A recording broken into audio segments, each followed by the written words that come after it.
No. Dr. White? Francis White, Vice President 2, present. Present. Ms. Pearson? Present. Ms. Thompson, are you on yet?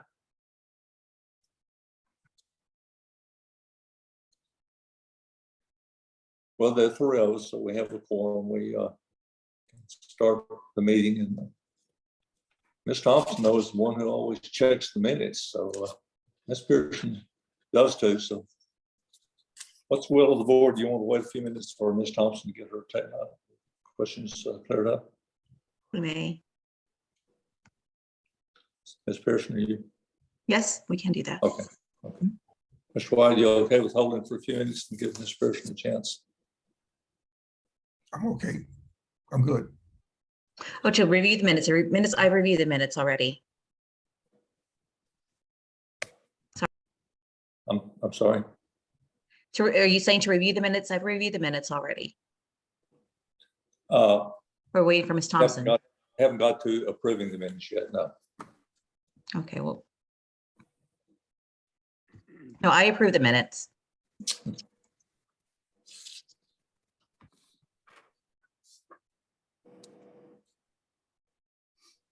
I'm sorry. Okay, we'll go ahead and approve the minutes of the regular board meeting of September the 30th, 2022. We have a motion from Ms. Pearson that we approve the minutes as presented. We have a second. I'll second that motion. I have a second from Dr. White. Robert Clemens, I vote yes. Ms. Pearson? Yes. Francis White, yes. Minutes are approved as presented. I think, though, that now that we're probably at a holding point waiting on before we start the audit presentation, give Ms.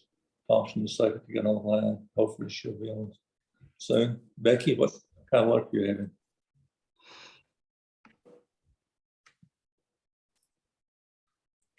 It seems like Ms. Thompson is tying in by phone. Mr. Clemens, was that your question? I apologize. Yes. Mary, did you?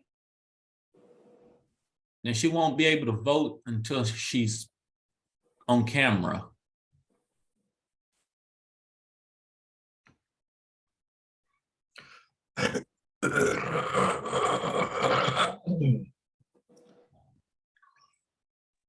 Becky, Mr. Clemens, would you go ahead? Can you see me? have you heard anything from Mr. Nemick? Is Can he, you hear me? Yes, Yes, ma'am. I can hear you, Ms. Ms. Thompson. Thompson, I can hear you. Okay, thank you. And the meeting ID number that I had, Becky, did not work. The 590-307-8295. It wouldn't work either from a phone, but you can hear me now. Thank you.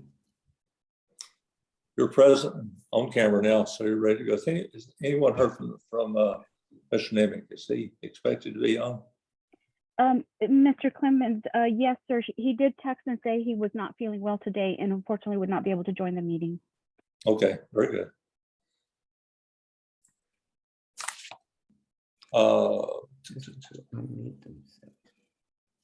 First action item is the presentation of the fiscal year 2022 audit.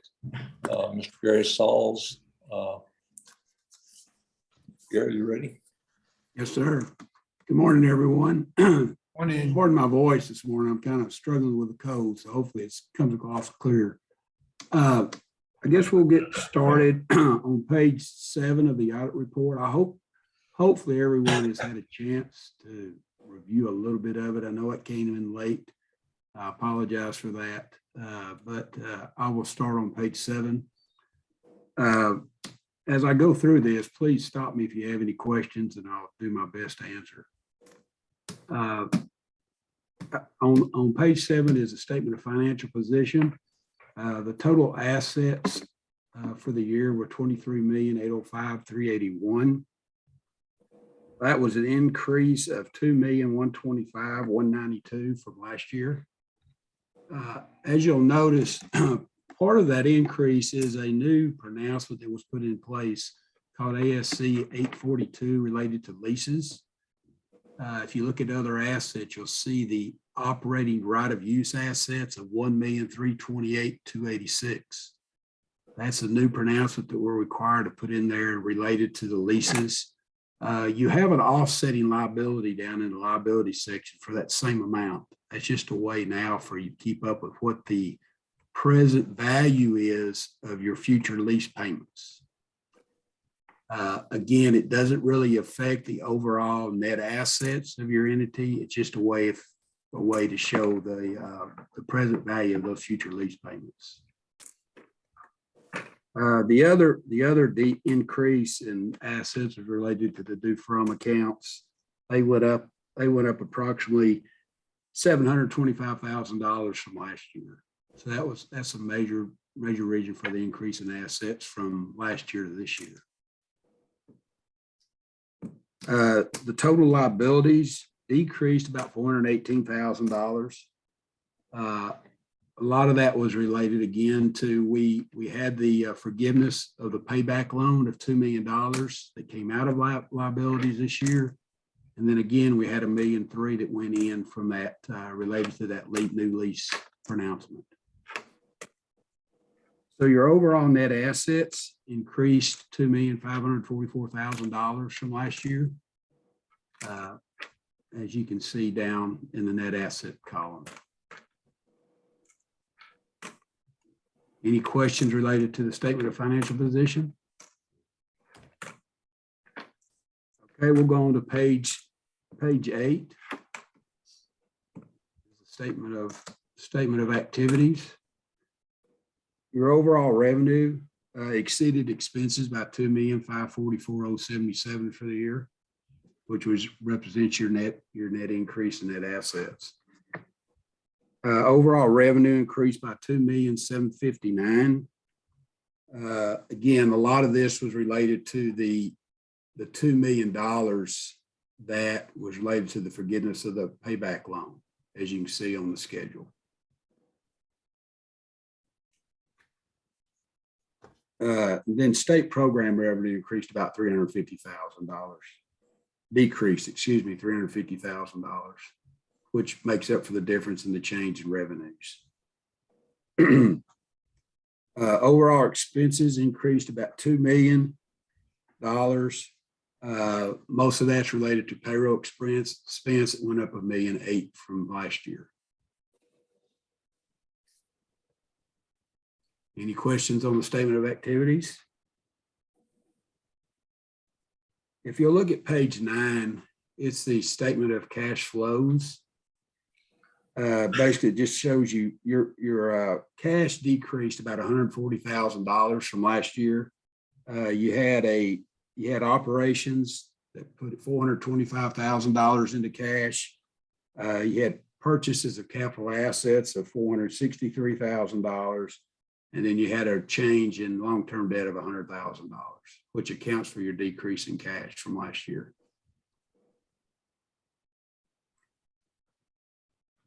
Any questions related to those statements? Overall, the audit report on page 4 and 5, we issued obviously an unqualified opinion, which is a clean opinion for the organization. We reviewed internal controls, didn't find anything significant or material weaknesses related to internal controls. There were a few issues related to bank reconciliations that weren't correct at the 6/31 that I was provided. And the due from reconciliations, the due from accounts had a lot of adjustments. I had about 16 audit adjustments during the year related to the statements. Some of them were significant related to the due froms. Let's put my glasses on, excuse me. Due from reconciliations were overstated about $615,000 from what, keep in mind, this is what I was provided with to start the trial, with the trial balance that I started my audit procedures with. End of adjustments, we adjusted due from reconciliation about $615,000. which again reduced revenue about that amount from what I started the audit with. I would recommend in the future on related to internal controls that maybe there's a more, I don't know what the answer is, but we've had these same kind of issues in the past where the reconciliations weren't up to date, or I don't know if that's a good term, but they weren't right to agree to what your financial statements were showing when I received them. We did test the Title I for our requirements to test Title I, and we found no issues with compliance requirements related to Title I. Everything was fine on that end. Any questions from anyone? Gary, I missed, you were asking, talking about a recommendation for reconciliations, and I know that you stated the problems that were issues were there, but what is your recommendation for it? Well, I did receive a bank reconciliation. The problem was a bank reconciliation didn't agree to the bank balances as of 6/30. So someone needs to take better care of making sure that's right. I never received a bank reconciliation. I did one myself and got comfortable with the numbers. The same thing with the due froms. I think we went round and round, honestly, on the due from reconciliations. I received several entries and would have to redo it and do it again, redo it and do it again. So just at the end of the year, well, it should be done more than once a year, honestly. It should be done on a monthly basis, in my opinion, to make sure those numbers reconcile to what you're reflecting your financial statements. Does that answer your question? It does, but I apologize because I'm the semi-new, and so I have no Okay. idea what's happened in the last year, but I guess this would be more so for staff on board. It's like, who is responsible to do the monthly reconciliations, and can we go ahead and kind of be a little bit more on top of that? Well, I think that's a question for Tammy. I know that the back office support group does most of those reconciliations. I would say the majority of them. But that's probably a better question for Tammy as far as in her mind, who should be responsible for checking those and make sure they're Right. correct. It's quite a task. I do understand that. So Tammy, did Oh, it you is. want to It chime is. in? You Right. got to stay on top of it. We do a monthly bank reconciliation, and I think that the issue that Mr. Sauls is referring to is in WebSmart, there was a change in the account strings from prior to changing the back office. The last two sub-object numbers were changed from 06 to a 00. So the bank reconciliation, it actually did tie, it was off by 3 cents, but you had to include 2 bank reconciliations to get to that number. And that's because there was just an internal change in using the 2 different account strings that needed to be added together to come to the one bank reconciliation. But it is done on a monthly basis and tied to the bank statement. I appreciate that, Tammy. Thank you very much. Thank you. Any other questions? Again, as you can see, the page that you're looking at now does show that there was no problems that we noticed that were material weaknesses or, again, I issued an unmodified report is what you want to see. And so everything was good on that side. Don't have any other questions or comments? Are we ready for action on this? Gary, are you through with your presentation? Yes, sir. Okay. Entertain a motion that we approve the audit as presented. This is a clean audit and it'll be good. You ready for a motion, Mr. Clemens? Yes, Francis White, I move that the board approve this and submit the annual financial compliance report to the Texas Education Agency. you have a second. Rose Thompson, second. We have a motion, second. We accept the audit as approved for submission to Texas Education Agency. talked to Tammy before the meeting. I know she has some things on it to review, and I believe, will have time to review what she needs to look at before she submits it. Vote. Mr. Nemec is not present. Dr. White, Francis White, yes. Ms. Pearson, Yes.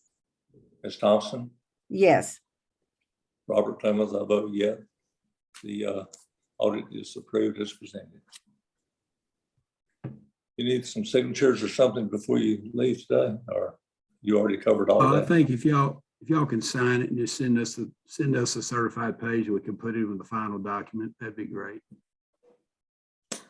We do need the certificate of board in order to file it with the Texas Education Agency. Mr. Clemens, Yes, ma'am. my apologies to Mr. Sauls and to Tammy.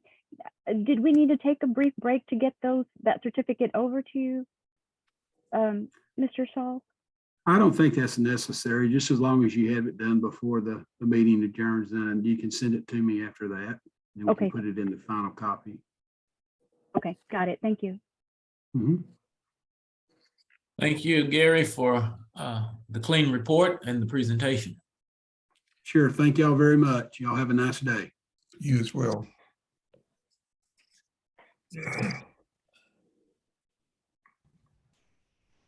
Move on to the next item on the agenda. Approval of the 22-23 campus targeting improvement plan. Dr. Gibbons. Good morning, everyone. Good morning.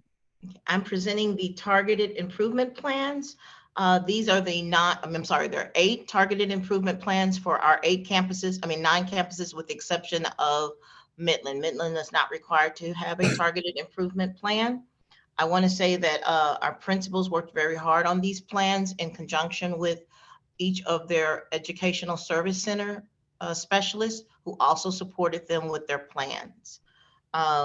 Just as a quick overview, all the plans had the essential action of 5.3, because this was the district initiative where it was data-driven instruction.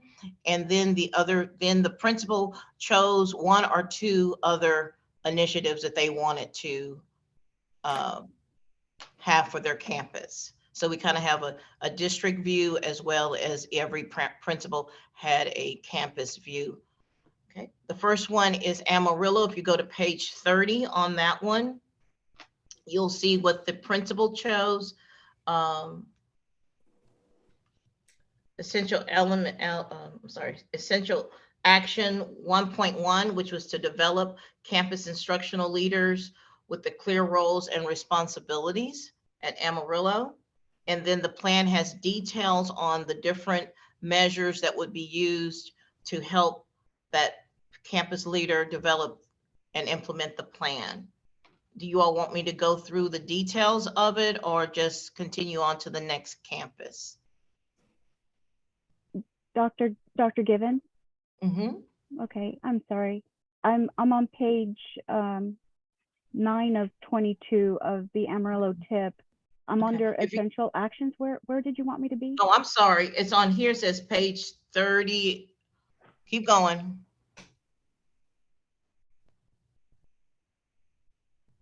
Wait, go back. It should be I'm on page 30 of 905, if that's your, there, that's the 5.3. Go up. Maybe I have a different book.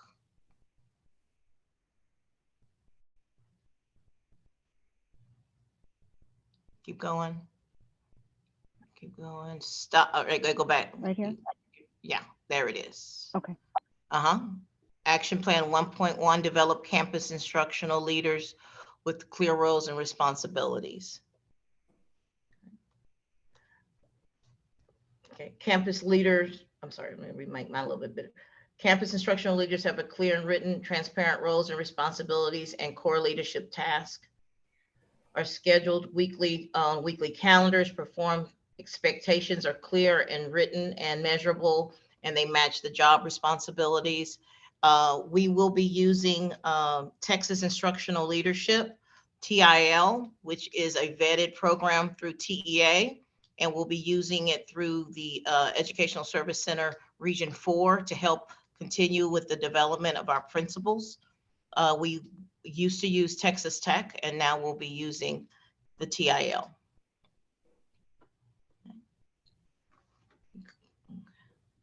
Any questions about the Amarillo Targeted Improvement Plan?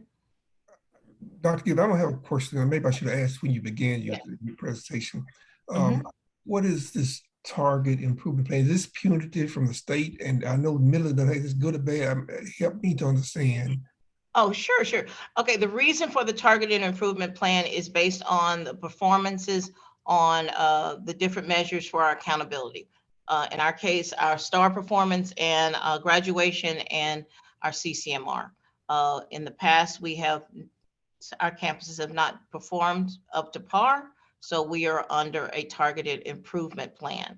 My understanding, the reason why Midland is not under the plan is because of when it came to be as a campus. So it did not have to, it's not under any targeted improvement plan because of when it came into existence. Okay. But the other campuses are. And so we are working on improving our accountability ratings. As you all may know, that the two campuses that were once rated F are no longer F. That would be the Midland and the Pasadena campuses. Those are now C campuses.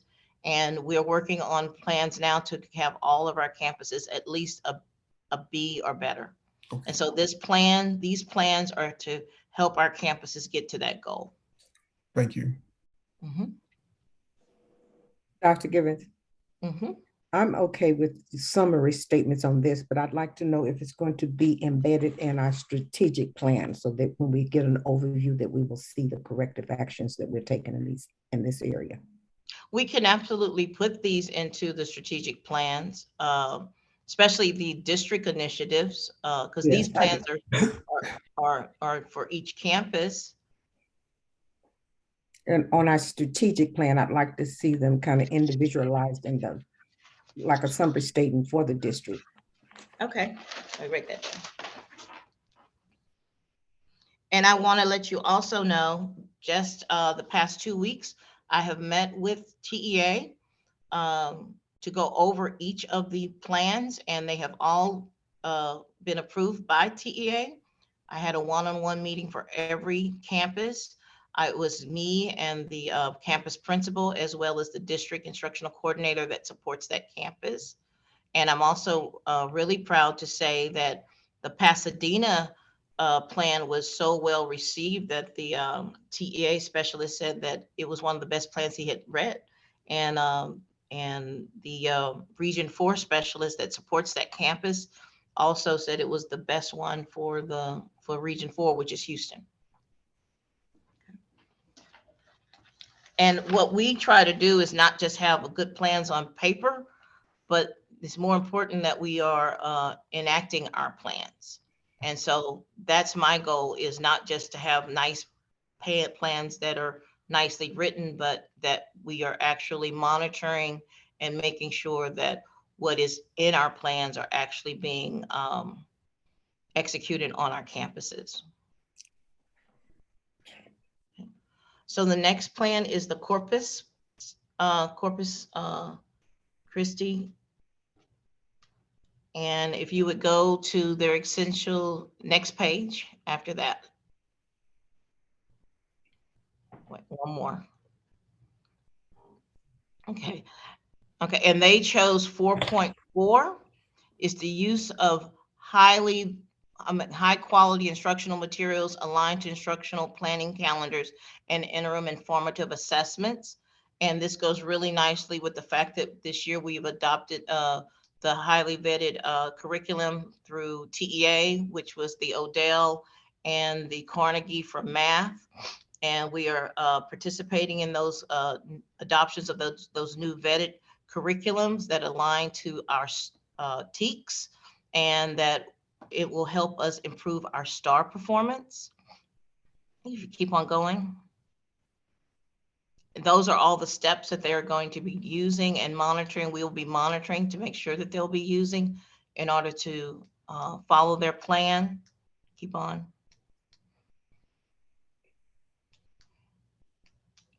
And then this one, because they can have up to 3 essential actions. They also chose 5.1, effective classroom routines and instructional strategies. And this is where the monitoring of the classroom, walkthroughs, actually watching and monitoring how teachers are delivering lessons to the students come into play. Okay, keep on going. And then we have the one that is the district initiative, the 5.3, the data-driven instruction. And this is where we have both our district PLCs, our campus PLCs, and that we're making sure that we're monitoring all of our CCMR opportunities, because as you all know, that CCMR accounts not for 40% of our accountability. It counts just as much as STAR, which is 40% of our accountability. Graduation rate is 20% of our accountability. Okay, next campus should be Fort Worth.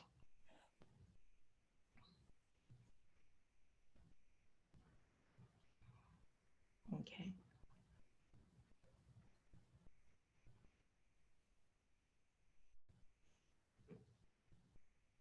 Okay, here we go. And Fort Worth chose Essential Action 3.1, compiling and aligning vision, mission goals, values, focus on safe environment and high expectations. Again, each of these, with the exception of 5.3, were what the principals said they needed based on what's going on their campus. And I think it's very important that principals, you know, have a big say in the planning and the targeted improvement plans for their campuses. Okay. And the next one was the 5.3, which again is the district initiative, where we're making sure that everyone is looking at their data, all, not only principals, but teachers. Everyone should be able to understand data, use data to improve instruction, as well as monitor all of our CCMR opportunities that we're providing our students.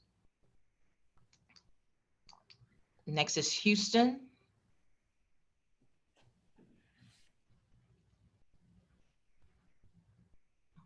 Did we miss the Houston one? Well, we can, okay, there it is. Okay, next is Houston.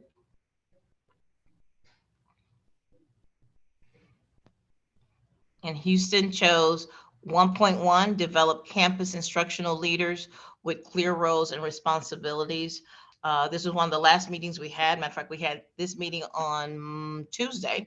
And I remember Mr. Campbell was really keen on trying to have his staff take more leadership, especially like his register, his SEL, become more his counselor, to really take on, you know, leadership roles on the campus. And he's really pushing for his teachers to take on leadership roles as teachers and giving them those opportunities to grow as leaders. Okay. And then the next should be the 5.3, which again is the data-driven instruction. Like I said, every campus has that, because that is our district focus, is making sure that that data-driven instruction is going on each campus. Okay. Next should be Killeen. Oh, okay.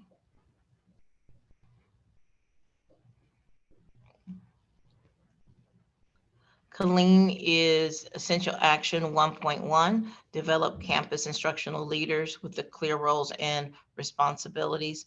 He too is looking to have all of his staff, especially his counselor, his SEL, work on being leaders on the campus to help support him as a new principal. And also he wants to groom his teachers to take on leadership.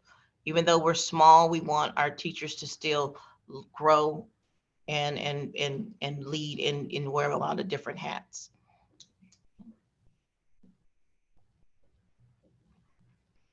And again, 5.3, every campus has that in their plan.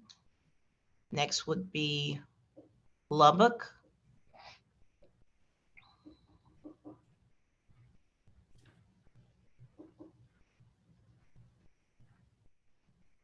Okay.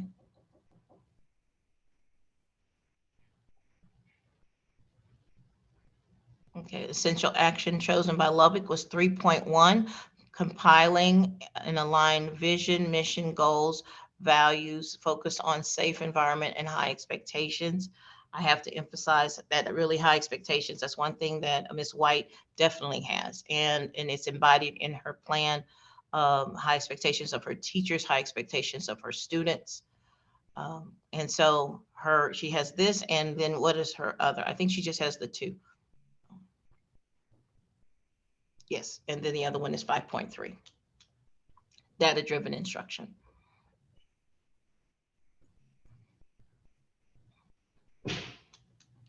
Thanks, Odessa.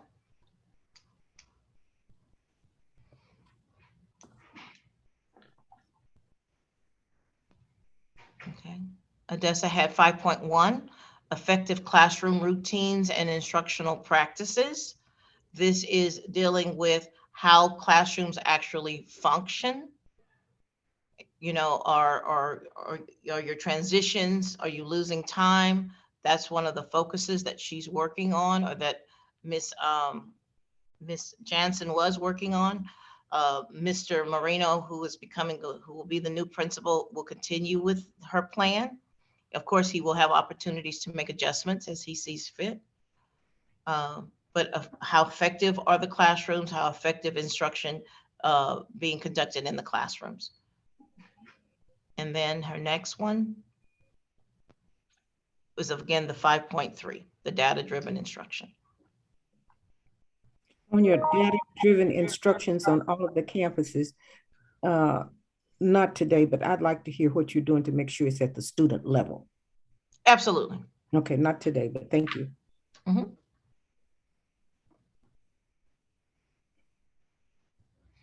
Okay, and last but not least is Pasadena. Okay, Ms. Baker chose 5.1 as well, effective classroom routines and instructional strategies.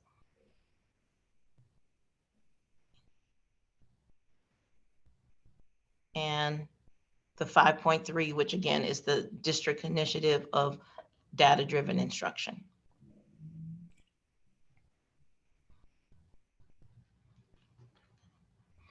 And as I said before, I have met with TEA and they have reviewed all of the plans as well, and they have approved all of the plans.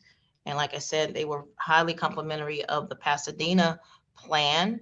But as you know, these are plans, and what's important that we have to do as a district is make sure those plans aren't just like words on paper, but actually action. So, and that's one of the responsibilities of my department in academics, is to make sure that those plans are truly in action and not just great words on paper. But I'm very proud of the principals and the hard work that they've done and the plans that they've written.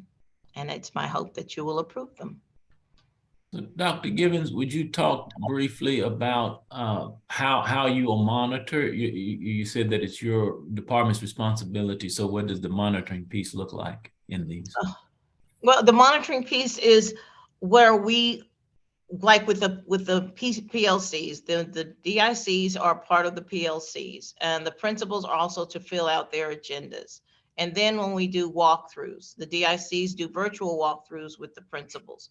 Also, when it comes to the CCMR, we monitor that constantly, looking at how many students are in Texas College Bridge or whatever program that we're offering.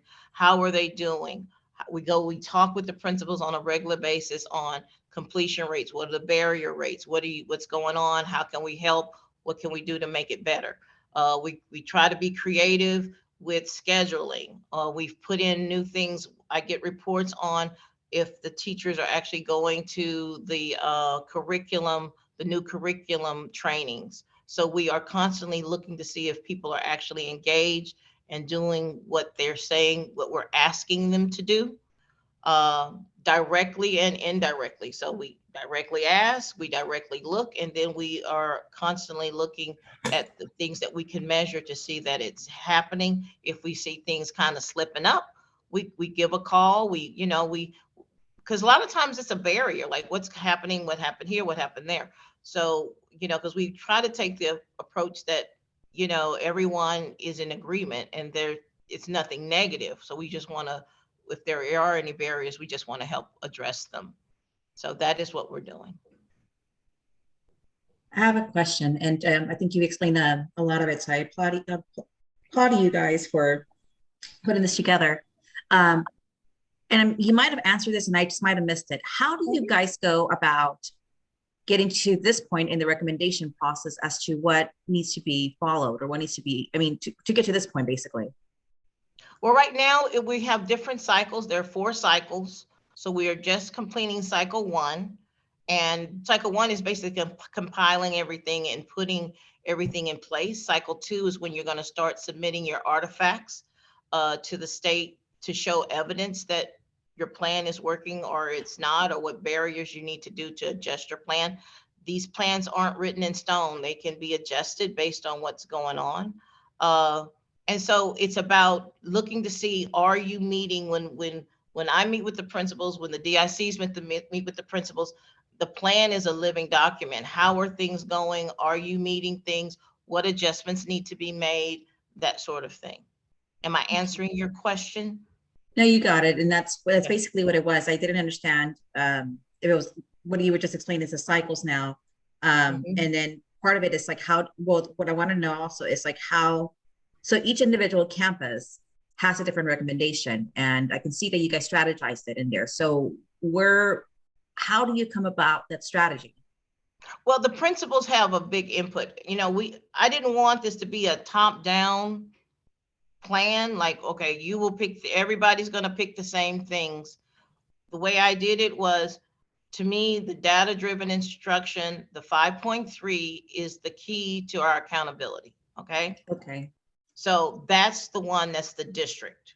Okay. And then the other ones that were picked, that's the principal looking at what's going on my campus that I feel needs to be addressed, that I would like to put into the plan.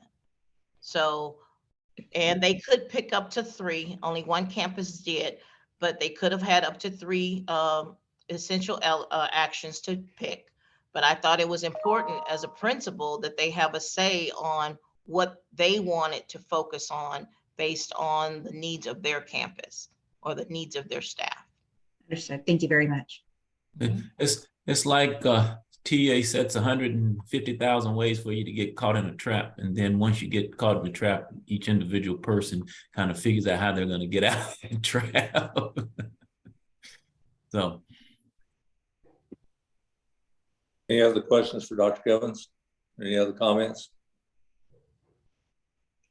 If not, I'd entertain a motion that we approve the campus improvement plans as presented. I move the approval of the 2022-2023 campus improvement plan as presented. I second that motion.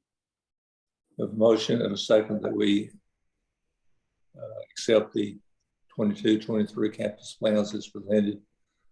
Vote. I vote yes. Dr. White. Francis White, yes. Ms. Pearson. Yes. Ms. Thompson. Rose Thompson, yes. Plan is approved as presented. Unanimous approval.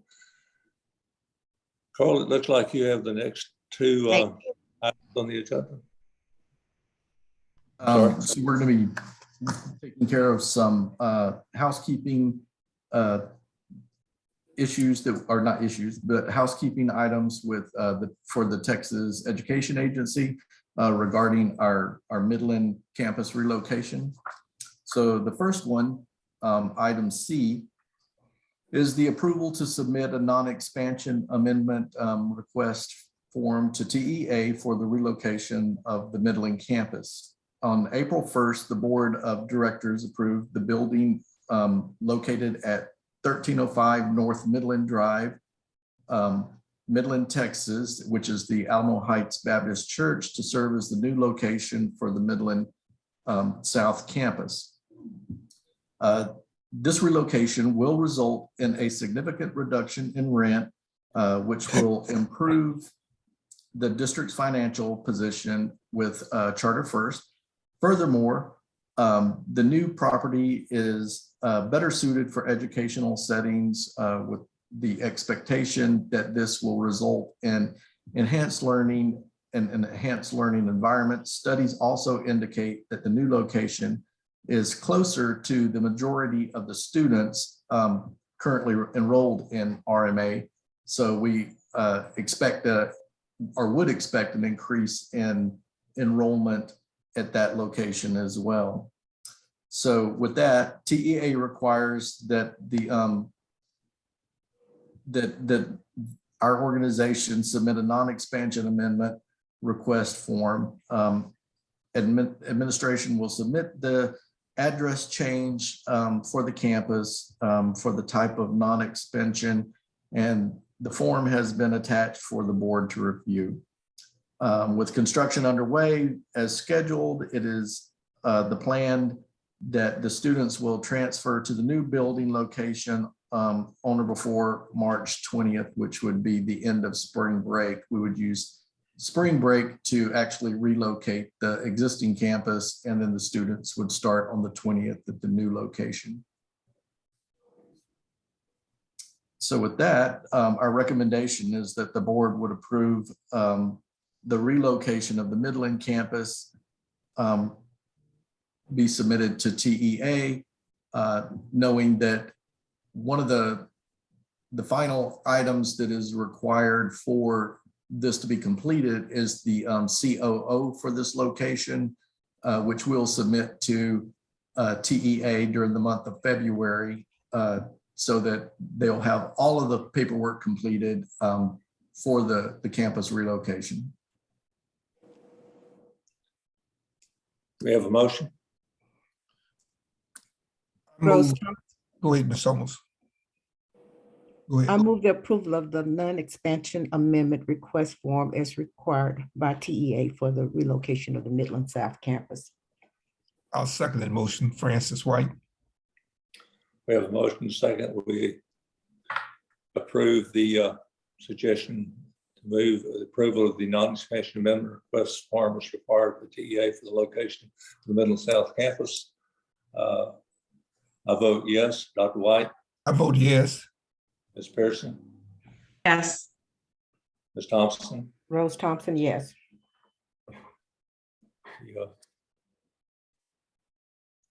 Action is approved. Carl, you have your next item?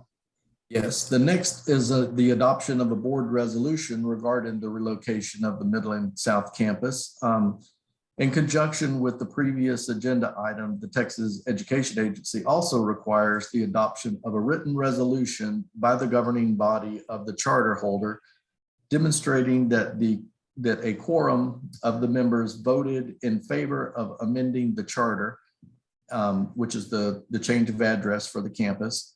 And the board resolution must accompany the non-expansion amendment request form at this time, at the time of the submission to the agency. So our recommendation is that the board adopt a resolution. And so what TEA is doing here is just making sure that the board is fully aware that we're moving the campus to this new location. And we have your permission to do so. Entertain a motion. I don't see the motion. Okay. I move that the board approve the resolution in support of the relocation of the Midland South campus and further delegate authority to the superintendent or his designee to submit each document as required by TEA. Second. Rose Thompson, second. We have a motion second. Roll call. Barbara Clemens, I vote yes. Dr. White, I vote yes. Ms. Pearson, Yes. Ms. Thompson. Rose Thompson, yes. Motion carries. Carl, are you still there? I'm here. Or maybe the next meeting or sometime, you could do a little comparison again, probably just for me, about what the rent's going to be on this building starting next year and how long that rent is going to be in place, and compare that with the rent we're paying right now on the Midland South campus that we're in. I'm thinking we're saving a lot of money over several years, and I want you to kind of reaffirm that. Yes, I will. I'll pass that on to you and the rest of the board. I'll put it in my facilities update for the next meeting as well. Okay, thank you.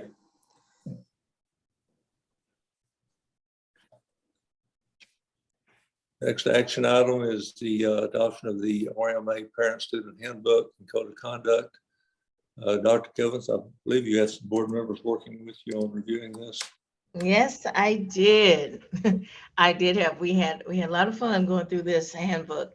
And I do want to say, I'm appreciative of the board's patience. I do want to say that going to the conference was really of great value. We got some really important information when we went to the conference in San Antonio that helped us with this handbook. Some very important information came up. Okay. All right, I'm gonna have my right hand, Becky, kind of help me through this because it was a lot, and I want to know how much you all want to do, how much how you want to do this. I know you all had a chance to review. Do you want us to just kind of go with the big highlight changes, or?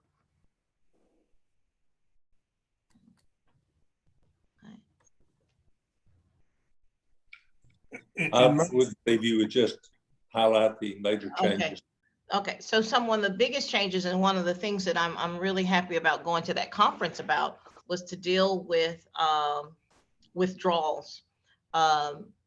We cannot just summarily do administrative withdrawals. We have to do due process, and we have to do expulsions, and expulsions have a due process component to it. And so this had, the handbook had to address that. It's not that, because one of the biggest issues we get are students who were removed from their home campuses, either to a DAP, and they'll try to get into one of our campuses and they don't inform us of their behavior. And then in the past, once we found out, we would do a administrative withdrawal. And so what we found out was that we'd have to do an expulsion. So we updated the handbook to reflect that.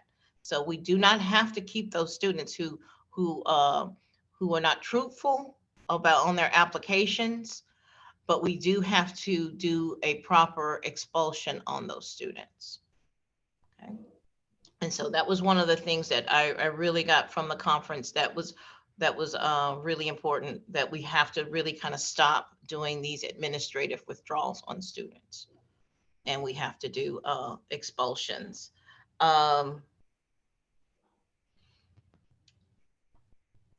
The next one would, Dr. Givens, if you'd like me to just jump in really quick, because I know this was during a time that before that you joined us.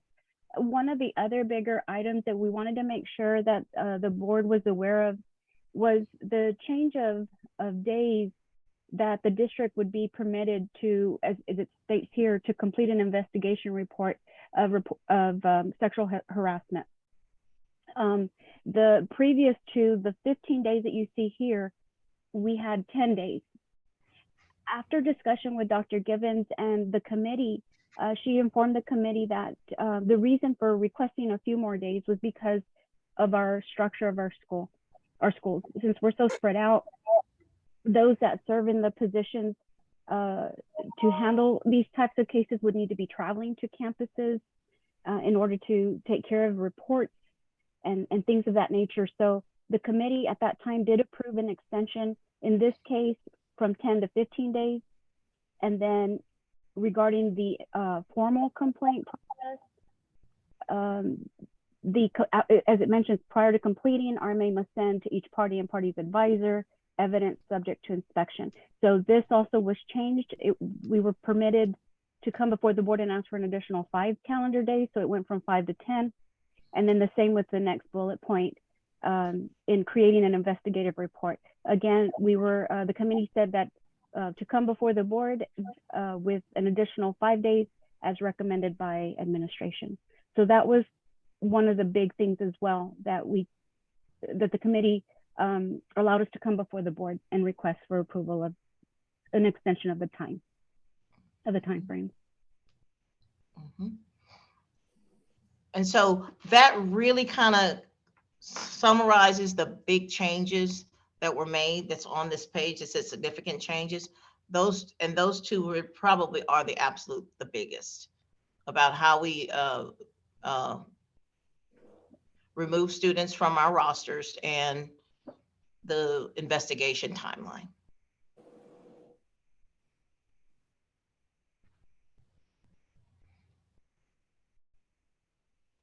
And then to Dr. Givens, I'll just add that we're also going from 1 book to 2.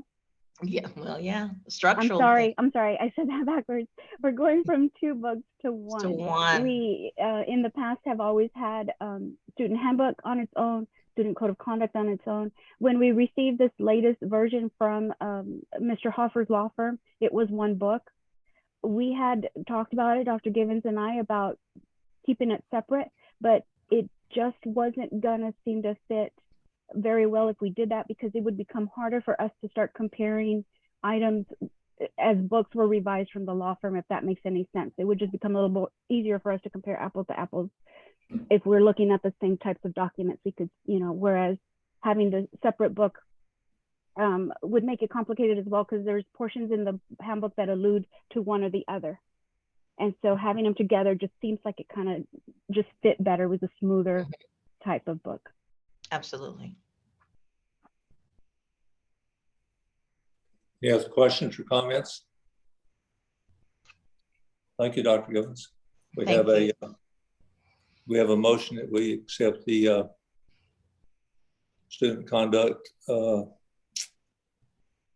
code of conduct and student handbook as presented. I'll make the motion. I move that the board approve the 2022-2023 student parent handbook and the student code of conduct as presented. We have a second. I second that motion. We have a motion, a second. Robert Cummins, I vote yes. Dr. White, Francis White, yes. Mrs. Pearson, Yes. Mrs. Thompson, Rose Thompson, yes. motion carries. Thank Dr. you. I think you have the next 2 or 3 items. Before I get to that, I noticed that I overlooked the public comments. Do we have any public comments, requests for public comments? Sir, we didn't receive any coming in. I don't know if there's anybody from the public that may have something. Dr. Anderson, I think you're up with the approval of the Corpus Christi venue contract. All right. Well, good morning, everyone. It was brought up a while back about contracts, and for a long time, I'll talk more about it in my report, but I'll give you the background now. For a long time, charters, the board gave me authority to approve anything up to $49,999 without having to take it to the board. However, Joe Hoffer, the charter school guru, and TEA came to realize that ISDs, for years under the Texas Administrative Code, ISDs are required to take every contract to the board. And usually what ISDs do is that if there's a contract up to the $49.99, the superintendent usually approves it, and then they just ratify it at the next board meeting, unless it's a board meeting where they can get the contract approved before it's due. If it's a board meeting that falls and they know that there's contracts due in February, they'll take them in, at the January board meeting. But, ISDs meet every month. So having said that, we, TEA and Joe Hoffer, realized that charter schools are supposed to be doing the same thing. Every contract, even if it's $5, if it's 50 cents, whatever, it's supposed to come to the board. So you'll notice going forward, what we'll be doing is ratifying some contracts, anything that's $49.99 that I've had to approve when we didn't have a board meeting and it was due before our next board meeting. I'll be approving those and then we'll just bring them to you to ratify. And then contracts like this Corpus Christi one, well, we have time. So we are bringing it to the board for approval today so that we can submit it.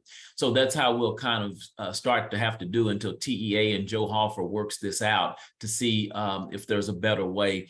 Because originally Hoffer thought that we could just do a board resolution that says we give the superintendent permission to sign any contracts up to $49,999. But then TEA said, no, that won't work. So let us figure it out. And so right now we're in a holding pattern, and the recommendation of the school attorney is that we just bring all contracts to the board. So what we'll do is we won't bring them individually. We'll just put them on a consent agenda. That was the recommendation of the attorneys, is just to put all the contracts we need the board to approve on a consent agenda and just have the board approve those contracts as a formality. And so here we are today with the, let me pause. Were there any questions about the whole contract thing? Okay. Then here we are today with the graduation venue contract for the Corpus Christi campus. And so as you can see, it's for $34.10. And so we're just simply asking the board to approve this contract for the Corpus Christi graduation venue.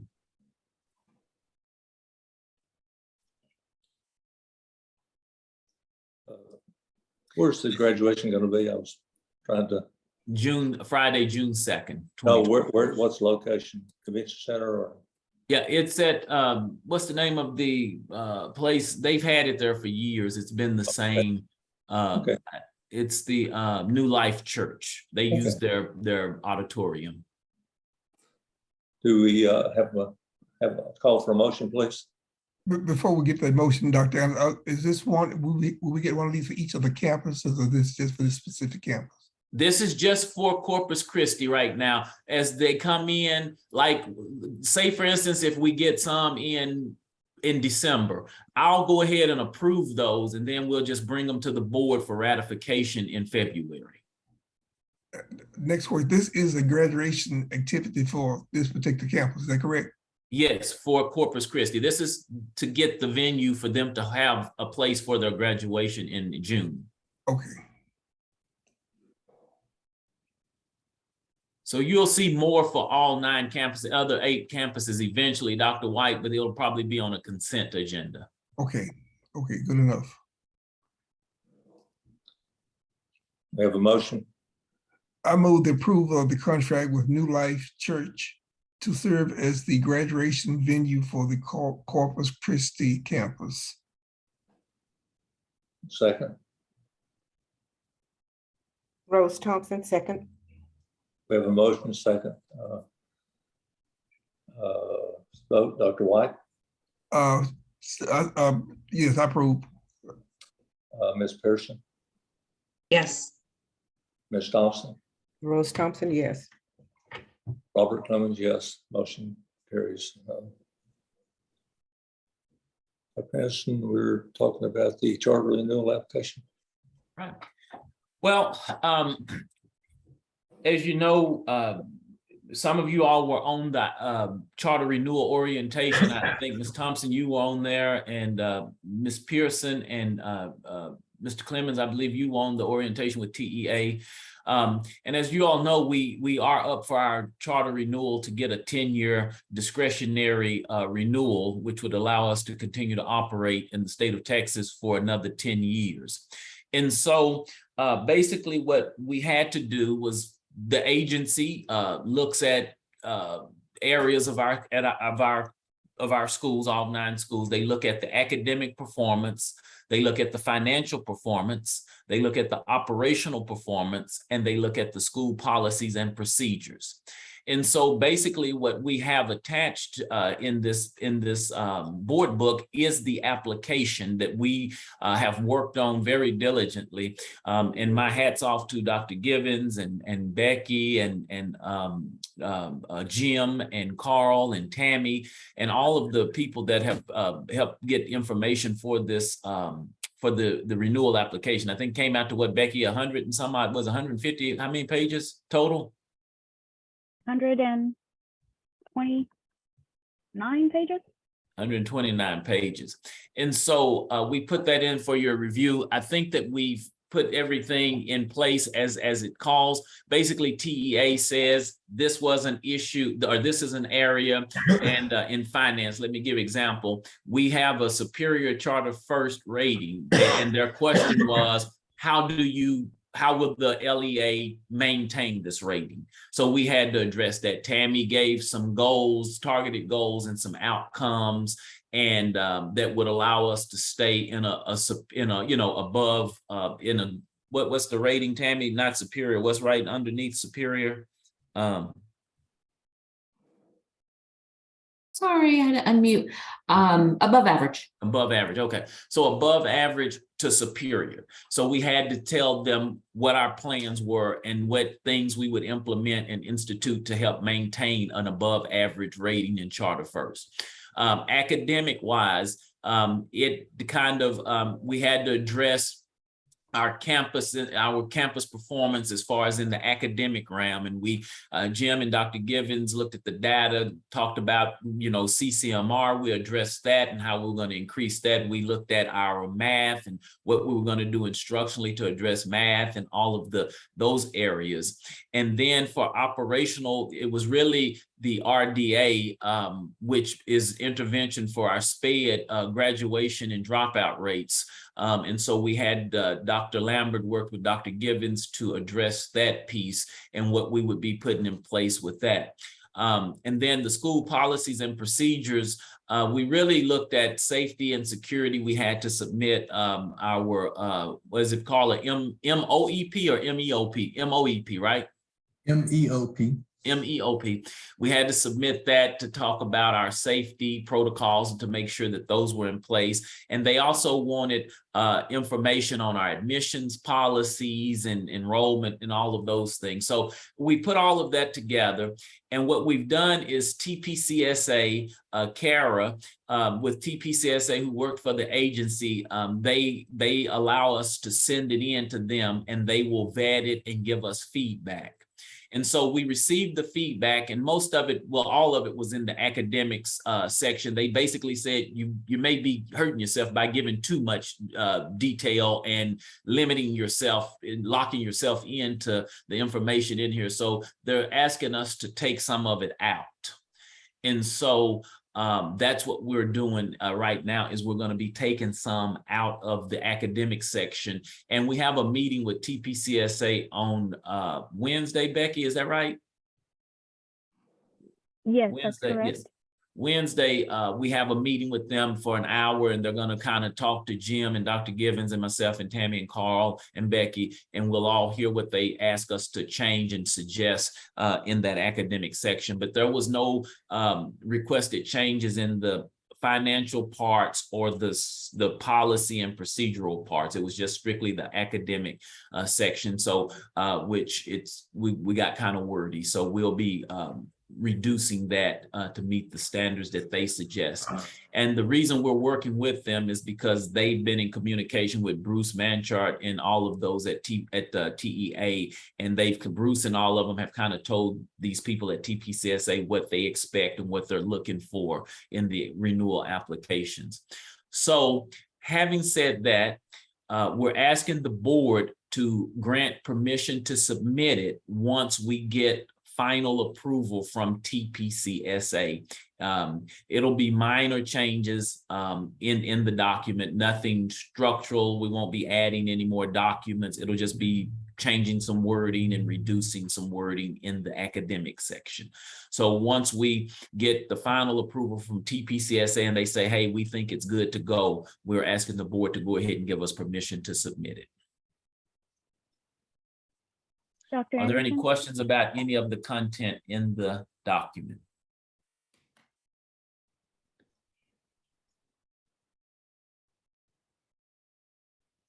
No questions, are we ready? Yes, Becky. I'm so sorry. Thought I would clarify. I think I said 129. I was off just by a couple of pages. It's 215. Yeah, I knew it was 150 or more, so yeah. On a few pages, Becky, that's all.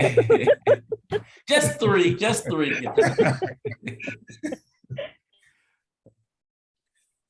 And if you have any questions, board, about any of the content in the document, please feel free to ask us.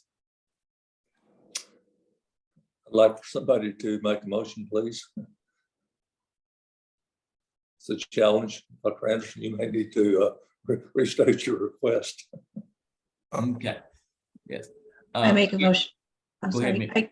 I acknowledge that the board members present have reviewed the complete renewal application and authorize the superintendent or his designee upon final approval of TPCSA to submit the application to the Commissioner of Education. Very good. I'll second the motion. We have a motion, second, Robert Clemens, I vote yes. Dr. White, Yes. Mrs. Pearson, Yes. Ms. Thompson, Rose Thompson, yes. motion carries.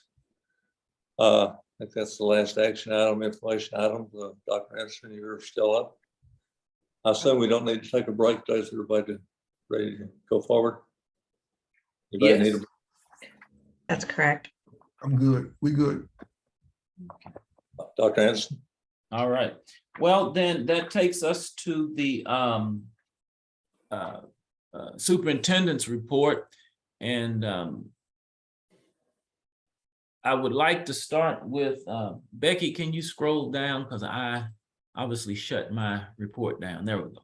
All right. Thank you. As always, it's my desire to give the board an update of information and where the district stands. And currently, our enrollment on 11-1. And again, remember, this data is a little delayed because of the requirement that we try to meet to get the board book together so you all have time to review it. So if you're saying, well, today's the 10th, why are you giving us the 1st? But currently our enrollment as of November 1st was 1,712 students. We had 0 students pending a parent completing the application, but we did have 58 students pending registrars accepting the applications and getting them into classes and making sure that all the documentation that we needed were in. And 93 students waiting to start. And so our total projected enrollment is at 1,863 once we get these SOS students in. Of course, some of them will change their mind and so on and so forth. So, but if all 100% of the ones that's in the SOS, if they come, we would be at 1,863, which is up from the 1,815 that we had previously reported at the board meeting. And so we have 991 new students that enrolled, meaning students that never have been to RMA. We had 991, and the others are returning students. And so we continue to keep the board abreast. Our goal is 2,004 students. And so we continue to work towards that. But we are in a much better place than we were this time last year. And so we were at 1,641 at the last board meeting of total enrolled. And so now we're at 1,712. So we're making progress.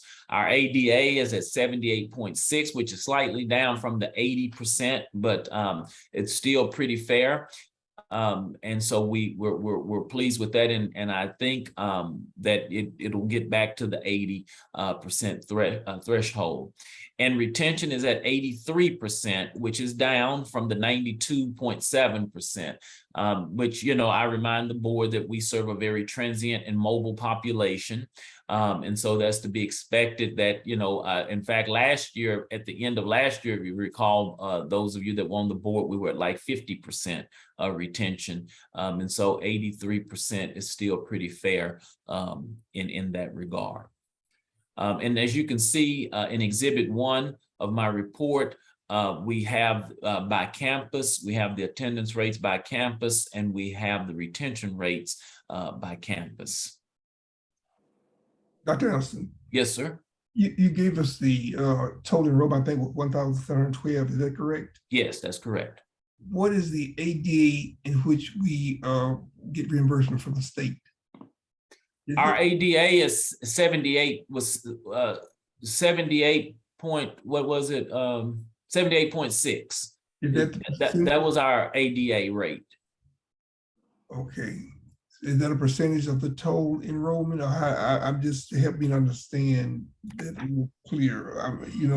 I know the enrollment, but I thought that, and help me understand the ADA and what we get paid from the state from. Hold on, let's see. Am I on target for if you? So if you're asking for the number, we're getting paid on 1,346 students at the current ADA rate. Okay, I got it. That's what I'm looking. Okay. Okay, I'm good. So 46. Okay. At the current ADA. Okay. And of course, when it was at 80%, so, as it fluctuates, and more kids come, so on and so forth, it'll kind of play around with it.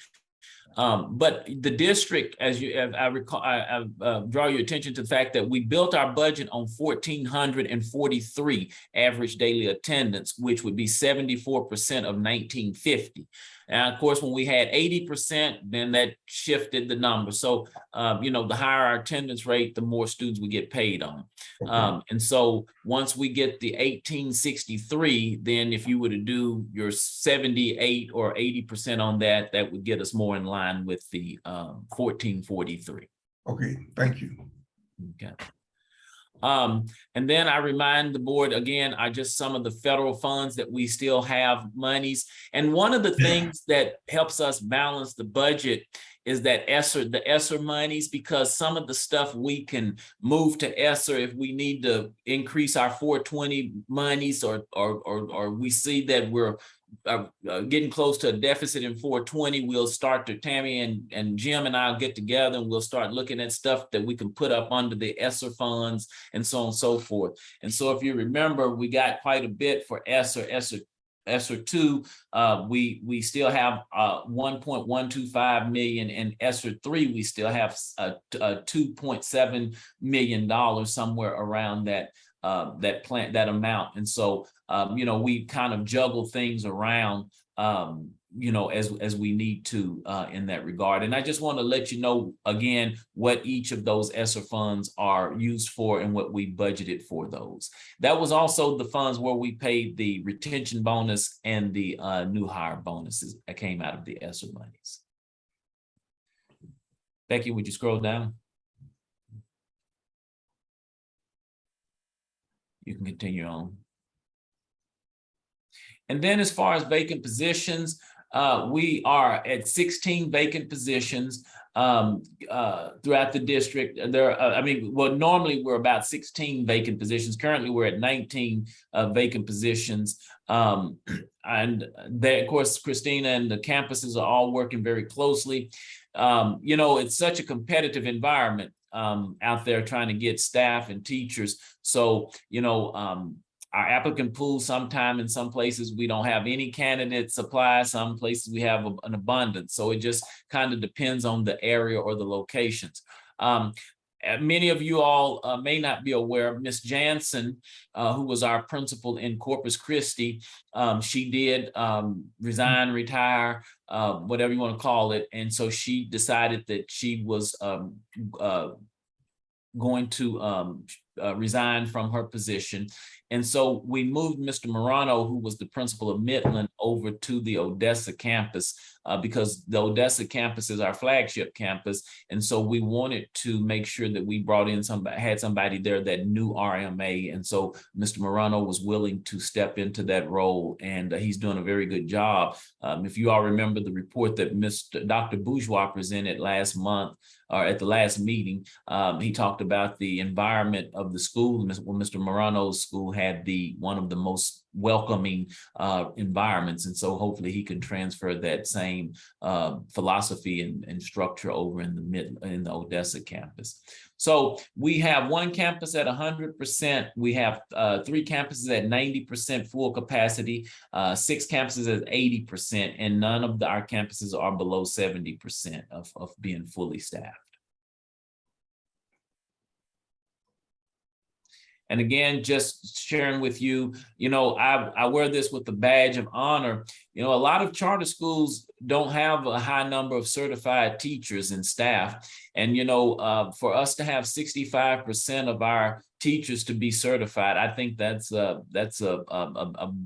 very good thing and something to be proud of, because it's hard for charters to find certified teachers a lot of the times, because ISDs pay so much more in trying to compete is a challenge. And so RMA, the average experience for a teacher in our district is 8 years, and to have 65% of our staff to be certified, I think is very commendable. And then the last thing is the board approval. That was what I was sharing with you all earlier about the email. I just wanted to let you know there, Joe Hoffer, who's one of the school attorneys, just basically given the information that this afternoon, which was a while back, that we had a productive conversation with the TA Charter Division regarding the issue of charter contract approvals and delegation amendments, and they're reviewing it. And basically, he just says that in the meantime, your boards will need to approve or ratify all contracts. And so that's where this came out of. And it was brought up in a meeting. It was brought up in a meeting at this charter rack that I was at earlier, I guess, was it earlier this month, I think? And one of the attorneys, he was presenting the information and talking about it. And so I immediately got on the phone with Tammy and Carl and Becky, and we reached out to Hoffer to say, hey, could you send us something on that? And so this is what they sent us, and this is how it came about. And then the last thing is the org chart. And so basically what has happened is we had some special ed money, grant money. And one of the things that we were missing and that we were cited was on transitions in special ed. That was one of those RDA things that and so one of the ideas that we came up with was to get a transition specialist. And so we're welcoming Miss Kathleen Driscoll. And the way that we structured that was that, Jim, are you on? Jim?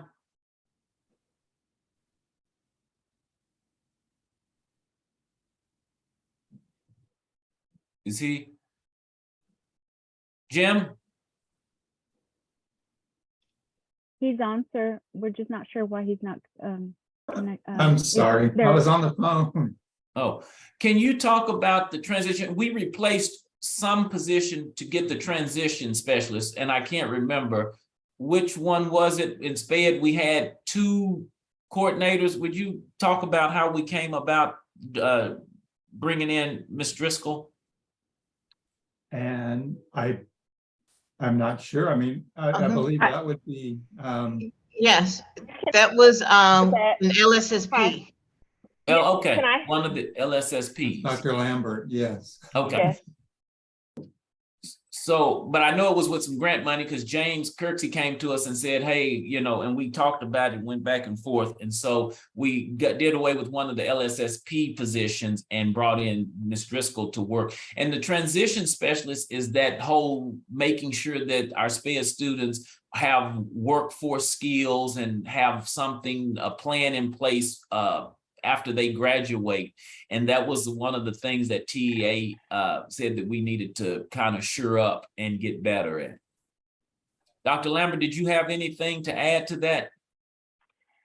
No, sir, you said it perfectly. And Kate is a wonderful addition. And so Dr. Givens will formally introduce Ms. Driscoll at a later time, but that was one of them. And then what else do we have on here? Did we get, is that it, Becky? That's the end of your report, yes, sir. Okay. Yeah. All right. Are there any questions? Yes, sir. How are you? I wanted an update on the teacher, was it from Odessa, the ESL teacher? I know that we are there is a shortage, I understand that, but did we have any leeway on that? Yes, we actually have somebody that we're onboarding. Christina was forward thinking. She sent me a text about that. She says, just in case the board asks, we have officially hired a missing ESL teacher, and they are currently going through the onboarding process. Fantastic. Thank you for that. Thank you. Any other questions? I think, you know, I'm not, I think that the people in this district are doing a very phenomenal job. I think that the district is really moving in a very positive direction. You know, for those 2 F campuses to be C rated is monumental. With the new dropout recovery accountability system, Jim has ran the numbers, and most of our we won't have an F campus under that new dropout recovery, and a big part of that is because of CCMR, college career military readiness, and the strides that we've made. And Mr. Showers will be presenting a CCMR update, which I know will be music to Ms. Thompson's ear, because she's been a big advocate for CCMR since I came onto the organization. And so I just think that things are really moving in a very positive direction for RMA, and I think that it's because of the hardworking people that we have in the district, you know, across the campuses and the district. Everybody works very, very, very hard, and oftentimes some of them will grunt and fuss, but they realize that we are a small district. And, you know, where a lot of districts have, you know, 3 or 4 people doing some of this stuff, like Jim's job with data. I mean, he runs data all day, and, you know, most districts have 2 or 3 people that's doing that. And so I just appreciate them tremendously. Christina and HR, you know, dealing with 180 employees, trying to field questions and on board and all of that, fingerprint. And I mean, it's a tremendous job. And so, I just want to express my appreciation to everybody that does the work around here. So thank you. Amy, financials. Thank you, Dr. Anderson. We're going to be reviewing the September financial information today. We should probably have October, maybe sometime next week. So the information is slightly different than what Dr. Anderson presented, because there is a lag in the financial reports. So as of September, we've accrued 34 out of our 180 days of state revenue for the year. This is our 3rd month into the fiscal year. We do still have a deficit, since our revenue accrual is still so low at just 34 days. Looking at the chart on page 784, this is our enrollment data by month for the past 3 years.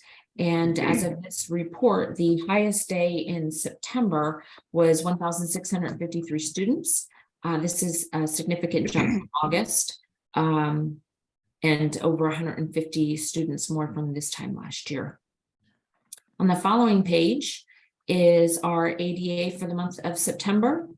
We are at 78% attendance here, which is still higher than we have seen in several years. And on page 786, this chart represents our foundation school payment revenue, which is received versus the amount that we had budgeted.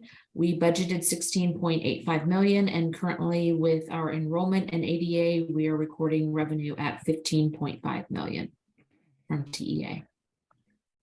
And on the following page is our days cash on hand. As a reminder, this is calculated by breaking down expenditures into a daily amount and then dividing it by the cash balance at the end of the month.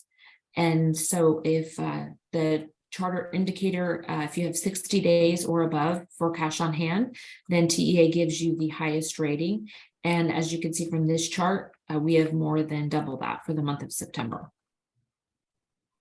On page 788, we can see through the month of September that we have $4.4 million in expenses and $3 million in revenue. and this applies to all funds. On the following page, we are looking at that administrative cost ratio, which is Charter First indicator. We have managed to bring this ratio down significantly from last month. We will continue to monitor state and federal spending, which directly affects this ratio. As a reminder, for this ratio, we are comparing functions, the expenses for function 21 and 41 compared to the expenses for function 11, 13, and 31, which are considered instructional. It's a balancing act to use the ESSER funds that Dr. Anderson was referring to and balance it with your 420 expenditures. For this Charter First indicator, we are only looking at the 420 expenditures. So we have to be very mindful to also use our 420 money, our state money, for instructional expenses, as well as administrative expenses, so that we can keep this indicator in check. And that's a key part is we put a lot into ESSER, and it took a lot of weight off of our 420. This Right. doesn't reflect that we have higher administration or more people. That doesn't reflect that. What this had, well, how we ended up with this higher administrative cost is because we put so much in ESSER that we need. So now we're looking to move stuff back to 420 that we were going to put under ESSER so that we can bring this back in alignment. Correct. We've paid for software instruction like Eduphoria and Lead Forward and Renaissance and Canvas, Frontline. All these are instructional based programs. And to ease up Fund 420, we paid for those out of ESSER, but we're looking at balancing those instructional expenditures. And as Dr. Anderson indicated, moving some of them back to Fund 420 so that we can balance all of this out. It is quite a juggling act. Okay, on page 790, we are comparing our actual ADA to what TEA has our average from previous years. And on page 791, here is an estimated Charter First rating. In this if the fiscal year ended today, this is where we would end up. We would score meet standard. We are working on the administrative cost ratio, but indicator 10 and 12 are directly attributed to only being 3 months into the year. So those will change as we continue to move on to the year. On the following page, our income statement shows that our spending is on track for this time of the year. Since we have only accrued 34 days of revenue, we would expect to see about 19% of revenues and 25% of expenses at this time of the year. We have not experienced as much professional development right now, which directly impacts function 13. And function 33 is slightly lower than expected because we have not had our health screenings done yet. And community services is also slightly low, which is function 61, because we haven't had as many as campus related events as of September. But I know a lot of the campuses did events in October, so we should see this start to pick up. On page 793 is our balance sheet, which reflects assets and liabilities. And as you can see at the bottom of the page, our net asset is reflected at $14 million, which shows a very healthy balance for the district. And then on page 794 starts our summary of finance for the month of September. This particular run is dated September the 16th. And that's the end of my presentation. Does anybody have any questions? Any questions, comments? Thank you, Tammy. Thank you. Sally's update, Carl.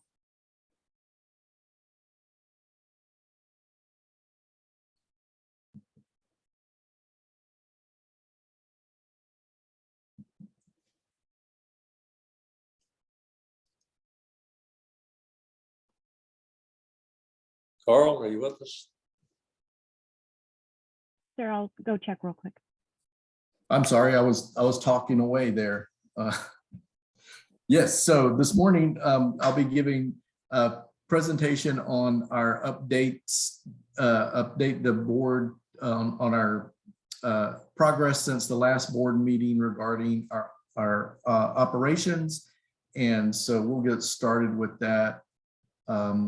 Let's see, Becky, if you'll go down to page 841, we'll talk about the Midland relocation. So our current Midland lease expires on 1/31/2023.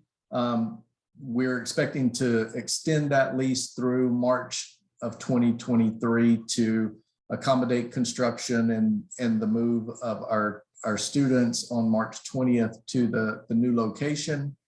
On 8/31, the board approved the contractor, Gonzalez Contractors of Midland, Texas, to do that work. Over the past 2 or 3 weeks, we've been working with Gonzalez Contractors to get them through the bonding process. Just as everything has shifted in the construction industry, one of the things that has been an issue has been bonding, especially in the Midland area.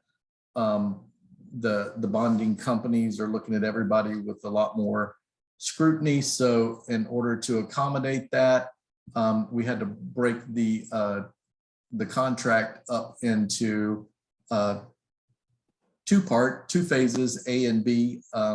So nothing changed dollar-wise or time-wise, just so that the contractor could get bonded for the entirety of the project. We had to break that contract up.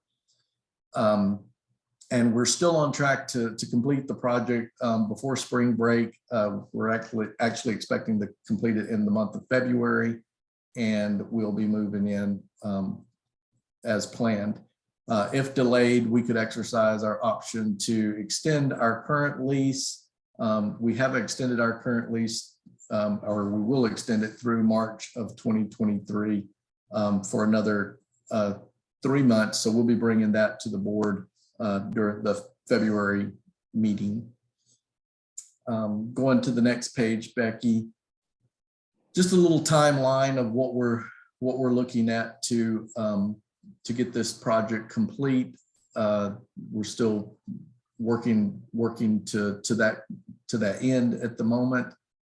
And then the next few pages are just I just put the same images we had in last time back in. If you can just roll through those. We haven't had any changes as construction has not gotten going in earnest.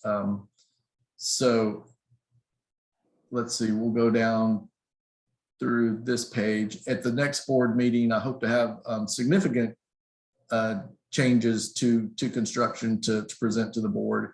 And so we'll bring that to the next board meeting. And the Fort Worth relocation. So this is a project that Dr. Anderson and myself have been working on. We have visited several locations in Fort Worth. We have our current building, which is on Camp Bowie. Our current lease at that expires on 8/31/2023. We propose to extend this lease for 1 year, which would give us some additional time to look for property as well as perform some construction to get us into a new building in Fort Worth. Some of the properties that we've looked at is 7300 South Freeway. As we mentioned at the last meeting, we've withdrawn our LOI for this property after some unfavorable engineering studies. We're researching the possibility that this property may be headed to foreclosure.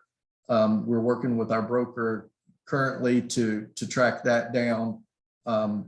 Currently, the bank is working with the owner to try to find a way to prevent them from going to foreclosure. And in the event that they are not able to come up with a resolution, that still may be an option for RMA. This project will include a central office annex, which we would attach to the new Fort Worth facility. And then on the broker search, we have expanded our search area to include a more significant portion of Fort Worth. And we're currently exploring the possibility of working with a broker from the Dallas-Fort Worth area. So we're going to continue with our current broker for a couple of months to see if we make some progress. If we don't, we will be looking for someone local. And I'll go through just some of the data that we're using to make these decisions. This is the area in Fort Worth where we'll be looking to expand, or not expand, but relocate our current campus.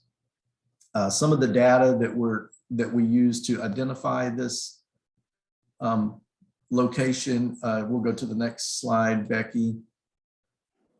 This slide shows our current RMA location. The area in yellow is a 5-minute drive to the campus. The area in pink is a 10-minute drive, and the area in blue is a 15-minute drive. And so you can see the dots indicate where our students are currently located and what their drive times might be. And if you look at the area around our campus, that's where we're focusing our new search for. We'll go to the next, and I'll just roll through these real quick. So some of the data that we use to help define our search area is the high school age population distribution for Fort Worth. The darker pink areas being higher concentrations of high school age students, and you'll see that the area around our school is one of the better areas for that. We'll go down to the next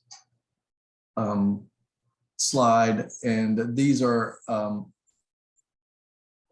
households with an average income below $50,000, which RMA has a very high socioeconomic student base. And so we try to focus on areas that would meet that criteria as well, because there seems to be a more of a need for dropout recovery in those areas.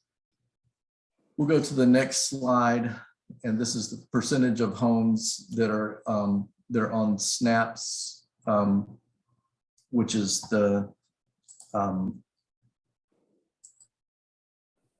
Supplemental Nutrition Assistance Program that they have here in the state of Texas. And so you'll see that a lot of our students are in areas that are on those programs. Next slide, Hispanic population. That was one of the criteria that our broker asked us to include because it is the fastest growing population in the state of Texas, and also in most need of dropout recovery programs. And let's see, we'll go to the next slide, which is the percentage of adults without a high school diploma. And that would be another indicator that would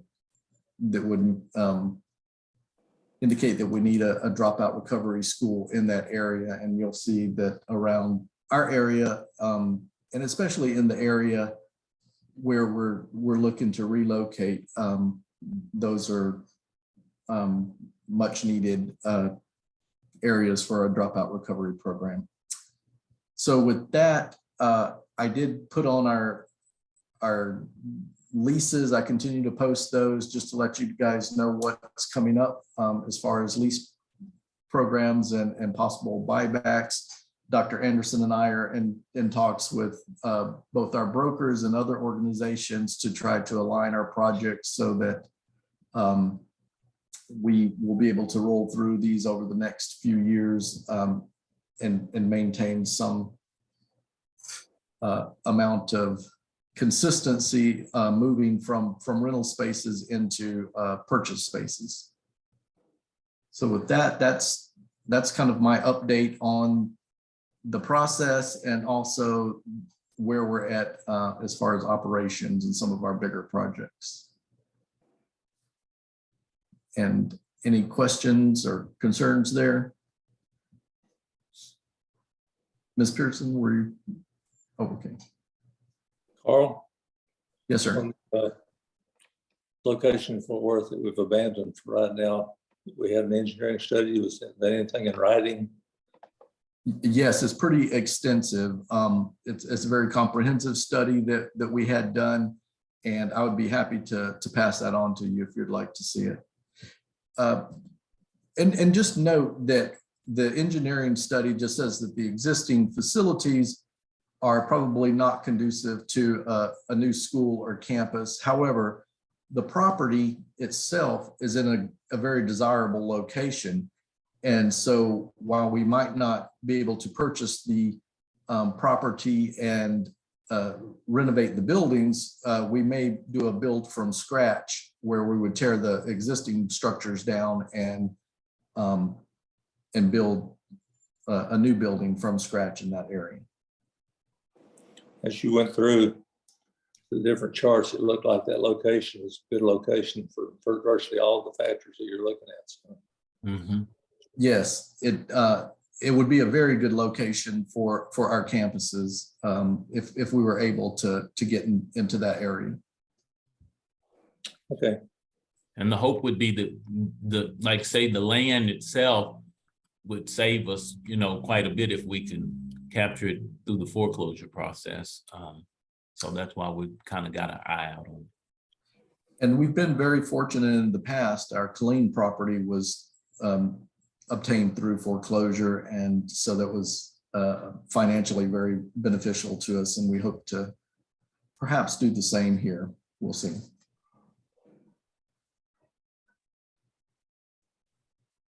Next item, Carl, that you think, I've seen in the paper where a number of schools had this intruder detection audit, so that's your report. Yes, so during the month of September, TEA and the Texas Safe School Centers chose one of our campuses, our Pasadena campus, to be audited for intruder detection. And so what that meant is that the local ESC sent out an inspector unannounced to do an intruder detection inspection on our campus. And kudos to Ms. Baker and her staff. We'll go to the next page, or a couple pages down. The Texas Safe School Center had no findings documented by inspector at this time. So when they went out and did their inspection, everything was perfectly in order. All of the exterior doors were locked and secured. We had our door audits were in place. They were caught at the door and required to sign in, and they also ran them through the Raptor system as they went around and inspected our classrooms. Instruction was going on behind locked doors, so they did not have access to any of the students. They had a good conversation with Ms. Baker, and so with that, they had no findings. We added that to this board meeting because if there had been findings, we would have been required to report them to the board within 45 days. So we're happy to say that there were no findings, and we were able to get through that with ease. And if we'll go down to page 863, this is just an update of some of the different audits that we've had for safety and security over the summer. It's become a really big focus for TEA and their partner, the Texas Safe School Center. The most recent one that we had to turn in was the charter audit report. This is required by charter schools every 3 years. We hired an outside consultant to conduct this report, which was the American Special Investigative Group. Then the next series of slides that we're going to go to, we'll go down a couple of slides, Becky. I won't go through each and every one of these because they're extensive. But I will ask the board if in your spare time, if you would like to look at these. These findings will be provided to our campuses. The campuses are required to have a safety and security meeting. There are some recommendations that were given. And so the campus safety committees will be asked to prioritize those recommendations, and we'll work to get those implemented as quickly as possible. Some of the areas of positive observations were all campuses were secure with one point of entry designated. Metal detectors are used at all of our campuses. Halls, restrooms, and gathering areas are closely monitored. Positive climate and culture on the campuses. Students are greeted and most staff know each student by name. Campuses have a well-maintained both interior and exterior. Communications with parents and the community is supported by school messenger, and campuses are supported through the central office, which means our Carrie here at central office can send out notices and assist the campuses in that regard. All campuses have functional alarm systems and alert police and fire. They are ADA compliant and are inspected regularly. We do those annually. More positive observations. There is a maintenance schedule for the campuses, and the interior and exterior of the buildings were well maintained. That was an observation. Staff are aware of the protocols for immediate maintenance needs. They know how to put in tickets and call me directly if something is out of alignment. Fire extinguishers and AEDs are maintained and inspected. We inspect those AEDs on a monthly basis. The Raptor system is consistently used on all campuses. Background fingerprints are checked for all employees. That's done through Christina here as new employees come on board. And the IT department provides a safe means to communicate, monitor, and report suspicious incidents. Some additional positive observations. All campuses have armed security officers. Most campuses have a positive rapport with local law enforcement and interact throughout the school year. We do invite local law enforcement to our safety and security meetings on campuses. Most campuses have completed the schedule for the required safety drills and completed all drills last year. And so that was at this writing. All of those logs have been scheduled. So not most, but all of them. The code of conduct is updated, which you guys did today, and available to staff, students, and parents. The handbook covers the required discipline information. And then I won't continue reading this to you. You guys can do it on your own, but they'll go through pretty extensive observations about the exterior audits of the buildings. There are a couple of pages of that. Visitors and vendors, positive signage at the entry with sign-in instructions for visitors and vendors. We'll go down. Security officer monitor. They ensure there's a written description for the security officer's responsibilities. We call them post orders, which the principal goes over with them at the beginning of the year and familiarizes them with the campus and all of the safety equipment that's on the campus and where it's located. That was implemented thanks to Ms. Thompson. That was a recommendation she had, and so that worked out very well for us. Monitoring and surveillance. All campuses have alarms and security cameras. And then communications. most staff have radio walkie-talkies to communicate. We spent a lot of money this past summer updating and providing walkie-talkies and for our campuses. So that was a focus.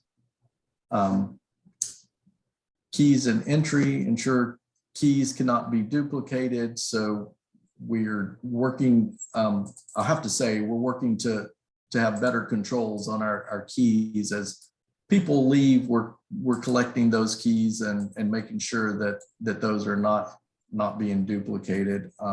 Building interiors, a safe door locking system should be evaluated, so all doors may be locked from inside the classrooms.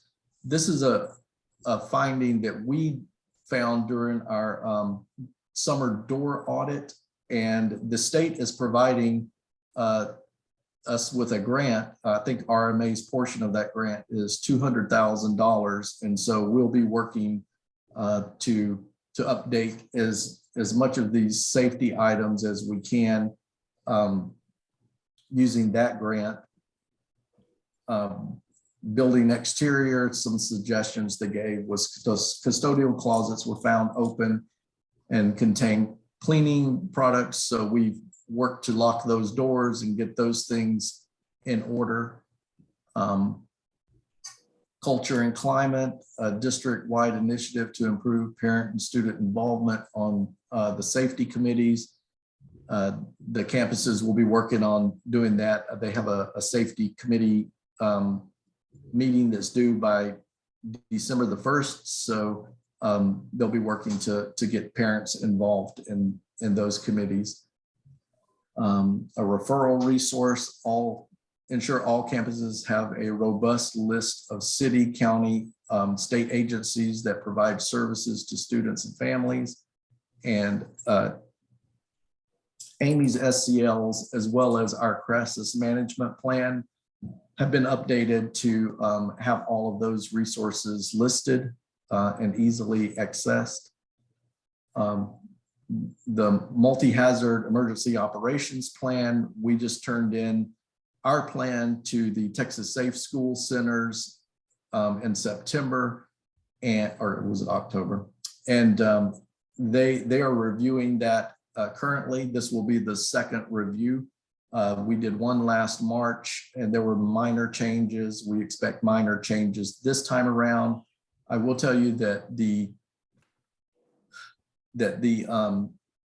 state TEA and the Texas Safe School Centers are adding 2 new annexes to this plan every semester. So this will be an ongoing process, which we'll keep the board updated with.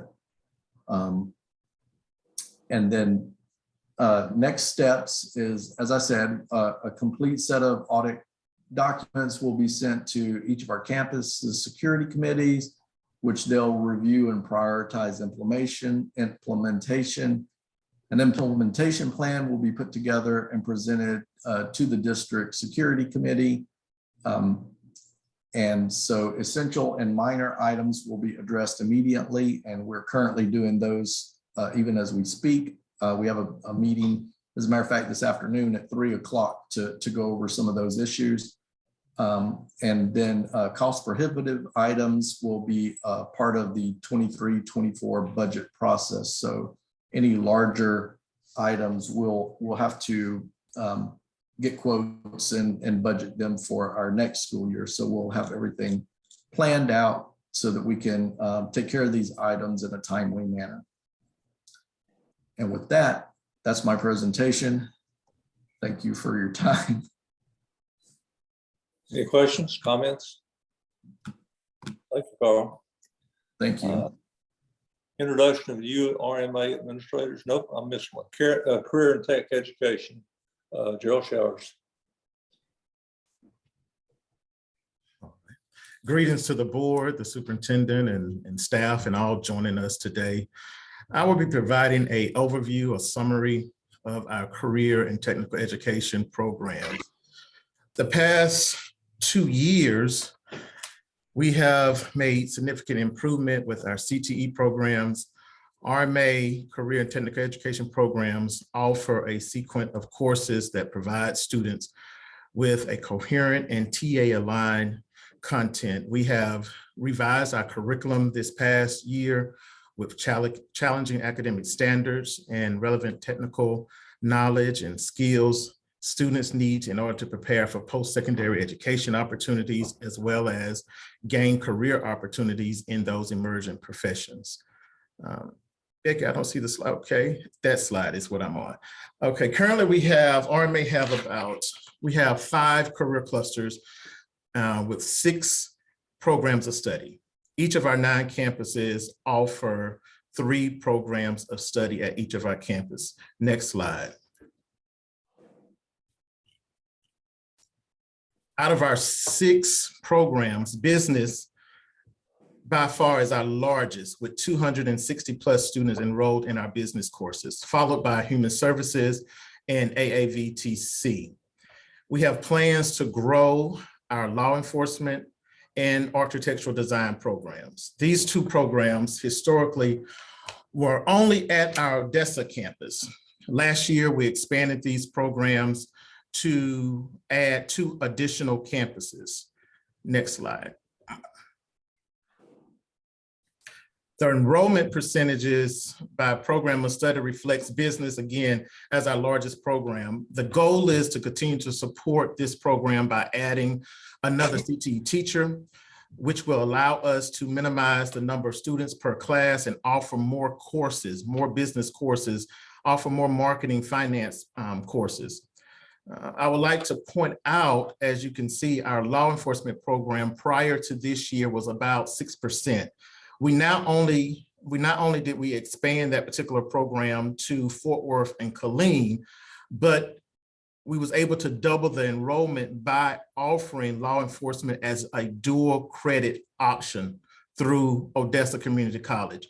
And what I simply mean by that is students now that are enrolled in our law enforcement program is afforded the opportunity to earn not only high school, but also college credit for those courses that they take in law enforcement. Students can earn up to 24 credit hours towards associate's degree, as well as their level 2 certification in security. Next slide, Becky. Here, prior to 2022 academic year, less than 5 students received certifications. Last year, we put big emphasis on students earning certifications. And as of date, there has been 160 plus certifications earned at RMA. OSHA 30 was our primary initiative last year, but since then we have also included EKG, phlebotomy, Microsoft Office, as well as Adobe. Next slide. The percentage of graduates with certifications has increased from 1% in 2020 to 25% district-wide. As you can see, each campus have made an increase with the percentage of certification students are earning before they graduate. I would like to bring your attention to Pasadena. Pasadena is the highest, with 47% of their students graduating with certifications. Pasadena was the pilot campus that held our first OSHA training and certification back in 2020 and has done a tremendous job continuing to offer opportunities for those students to get certifications before they graduate. Next slide.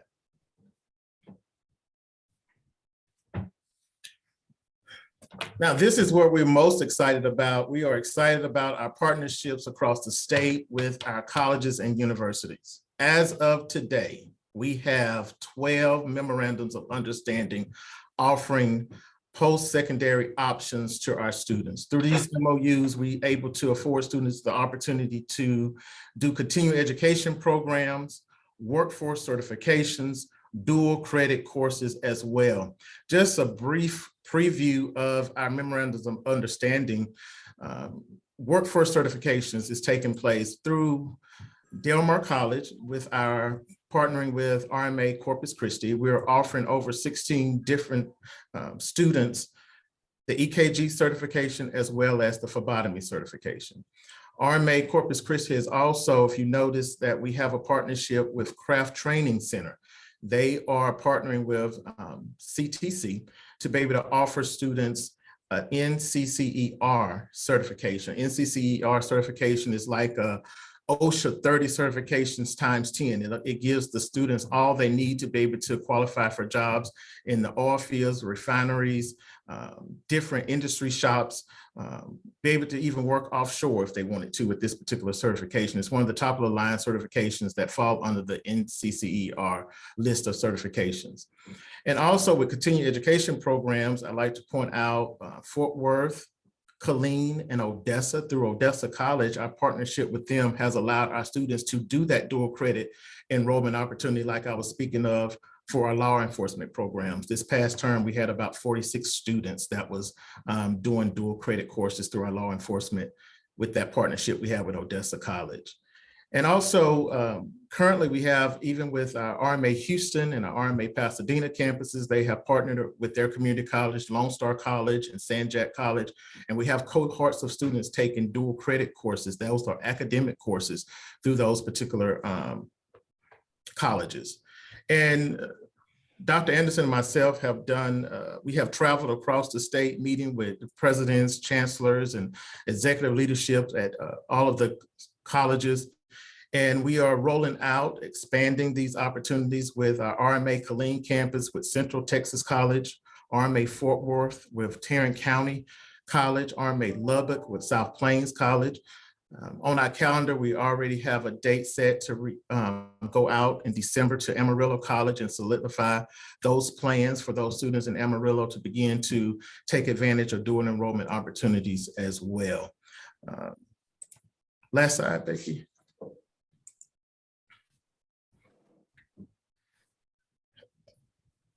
All of these initiatives that we have implemented over the past 2 years have, it correlates with our district's House Bill 3 goals. Prior to our onboarding, Dr. Givens and myself and the academic team, the district had already adopted some targeted goals for our House Bill 3. And as you can see, last year, we exceeded by 20% the targeted goal. The targeted goal was 7%, and we proceeded that by 20% and had 20% was our goal for our House Bill 3.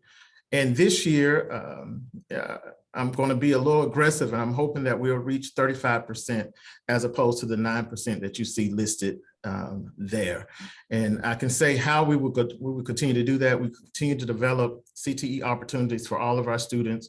I think CTE has taken off, and students are well aware of these opportunities that they can receive certifications and being able to leave RMA and be productive citizens with some type of training behind their belt, some type of certification. We want to continue to have a seamless transition for all of our students to be able to see the need and the opportunities of post-secondary options at our community colleges and our partnerships that we have. And I believe this will allow us to increase our student success. And one thing that I can say about our superintendent, Dr. Anderson, a lot of times when we're meeting with these colleges, one of the first things he is asking is grant funding. Where's the funding? How can those colleges allow our students to be able to go at minimal cost? So we're always exploring how we can reduce costs but enhance the efforts. We want to also continue to develop a system of accountability. We want to make sure that students are well aware that these are college level courses. These are training opportunities provided to us by the college. And so the expectations of them being able to perform and do the content in the curriculum is the same as we expect them to do with their high school, with the high school curriculum. So we want to make sure that from the campus level to the district level, we have a system of accountability in place. And we want to continue to strengthen our community partnerships. I want to use, for example, Mr. Smith at our No, our Killeen campus. Immediately, he saw the opportunity to strengthen partnership. He asked the executive leadership there at Central Texas College to be one of his keynote speakers for his graduation. That is allowing that particular college to continue to be a part of what RMA is doing. And all of our campuses are reaching out and utilizing our community partnerships more, allowing them to come on and do information sessions, both for not only students, but parents as well. And just being able to open our doors for those partnerships to grow and allow not only impact our students, but the communities in which our campuses are around. And the last thing that we're going to continue to focus on as it relates to our accountability, continue to provide our teachers with professional development is very important that our teachers understand the growing trends. And through our efforts, through all of these efforts, as you can see, through our CCMR, we have increased our accountability rating, and we are projecting our accountability rating through our CCMR efforts, along with other efforts coming out of the academic department, to be a B. So all of these efforts, all of these initiatives that we have put in place is aligning us to become a B district in 2024.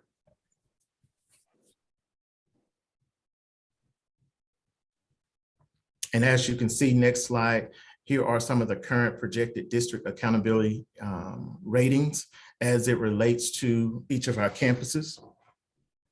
Again, we are putting big emphasis on college career military readiness.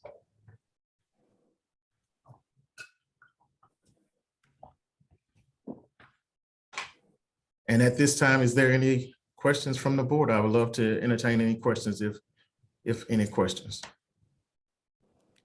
Comments? I'd just like to say thank you for the work that you're doing, and I can see that it's making a difference in our accountability. Thank you. Thank you. Showers, I like to say that I've been absent. I was absent from observation of RMA for about 3 years, and this is the greatest improvement I've seen in that 3-year absence I had with the CTE program. I know back several years ago, somebody mentioned to me we need to go CTA because it paid 1.3, 130% as much. I said, no, not 130%, 30%. You still only get the 1%. So they were wanting to do it for the wrong reason because they thought it would get more money, and it does get a little more money, but you get a lot more, I think, results from students for education than any increase in funding. Doing a good job. Thank you, absolutely. If there's no additional questions, that's my report.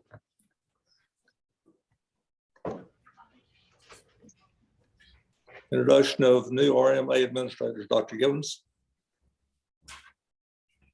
Hello. All right, and I do want to also echo my sentiments for Mr. Showers. He is doing an outstanding job as a CT coordinator. Outstanding. Now I want to introduce someone else who's outstanding, Dr. Arthur Drake. He is the interim principal at Fort Worth. Is Dr. Drake here? Yes, I'm here, Dr. Givens. Okay. All right, Dr. Drake, will you please give a brief introduction to yourself to the board? Thank you. Yes, ma'am. Thank you. First of all, let me thank Dr. Anderson and the board for allowing me to participate and join your company. I have over 25 years in experience in education. The majority of it is dealing with at-risk students. And so I felt that I can bring some value to the company when I saw it advertised. So I thought I would reach out and see if I can come help out as much as I can while I'm here. And as I said, I do appreciate the opportunity. My goal is to add value wherever I go. So that's my number one priority, adding value.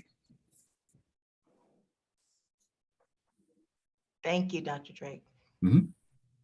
And next we will have Dr. Lambert. Hi. So I am introducing Kathleen Kate Driscoll. She is a native of San Antonio with about 20 plus years of experience in special education. She spent the last 15 years as a special ed coordinator in both independent school districts and charter schools. She's a Longhorn, for those of you who are repping that university, and she's also currently a doctoral candidate with a focus on teacher leadership. She has a heart for the students here. We serve at RMA, and I believe she's multitasking today, but I think she's on the line. Kate, are you there? Hi, everybody. Thanks so much. I'm really excited to join the team. I'm looking forward to really kind of turning the ship around with some transition, hoping to touch base with Mr. Showers and kind of see where our programs can overlap and what we can do for the students of RMA.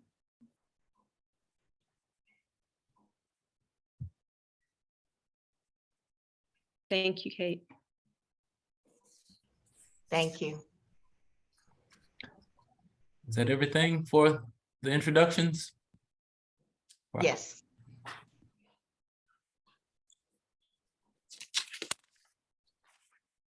Like we have any need for a closed session today.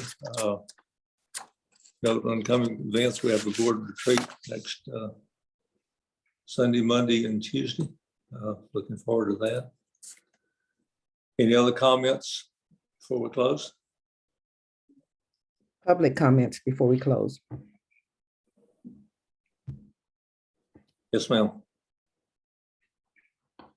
I said, did we have any public comments? I didn't hear. No, we didn't have any public comments.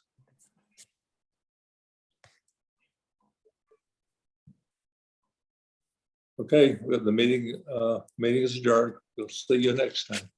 Bye-bye. Thank you all. Have a See good you in a Thanksgiving. few days. Thank you, everybody.